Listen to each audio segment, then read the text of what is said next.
Thank you for joining me and welcome to my podcast Astro Vedic Wisdom Astrology. This is my 10th episode on Rahu and Ketu transit 2020 effects on all zodiac. Today I will talk about the effects of Rahu and Ketu transit on Capricorn ascendant peoples. Rahu and Ketu recently changed their sign on September 23rd, 2020 and currently Rahu transit in Taurus sign and Ketu transit in Scorpio sign and it will be remain there until April 2022.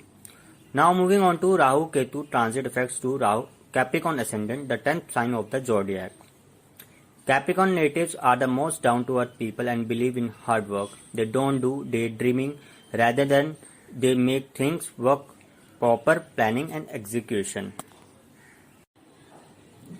Currently Rahu in 5th house and Ketu in 11th house of Capricorn ascendant. 5th house represents children, love, romance, relationship, progeny, your knowledge, intelligence, creative pursuits and speculative business. You must try to avoid getting obsessive over your children as Rahu could heighten your fears unnecessarily about them. This is a time of obsessing over ideas and plans. Rahu in the house of Venus, the Taurus sign, which is Yogakarka planet for Capricorn sign. Yogakarka means good and lucky planet and it will give the benefits of Venus. This is a very promising period for growth in income and business. Career progression will lead into wealth creation. This means your wealth will rise and you will able to enjoy your newfound financial position. There will be sudden luck showers during this period. 5th house is a house of love and romance and Rahu is a planet of foreigners. So you may find some love and foreigners during this transit, especially if you are living in foreign country. Your love life can be transformed by some mystical love experience which could change your whole life. But at the same time some issues prevail in love life of the native. Due to increased confusion, you may remain mentally distressed during this time. Any issues or misunderstanding with father will get resolved.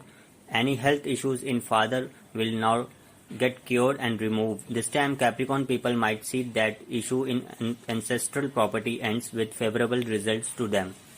Students will get good marks in their exams and will achieve success. People looking for jobs will get good jobs. People who don't have children will be blessed with children after some medical treatment. There will be celebrations like marriage at home also. Since Lord Saturn and Lord Jupiter aspect 7th house, there will be support through spouse, partners, colleagues at work. Ketu moves out of the 12th house to the 11th house, which is fantastic. Ketu traverses through the 11th house for you and your sign. This movement can lead to sudden monetary gain for you at the times. Ketu on the 11th house gives you unusual friends and acquaintances which will steer you in different directions. Don't let them persuade you into doing things until you are not sure about it. So that's all for the Capricorn sign. The Rahu and Ketu effects are more prominent when a person is passing through Rahu and Ketu Dasha or Antardasha. Thank you, that's all for the day. I will post soon my next podcast on Aquarius Ascendant. Till then, stay tuned. Bye bye.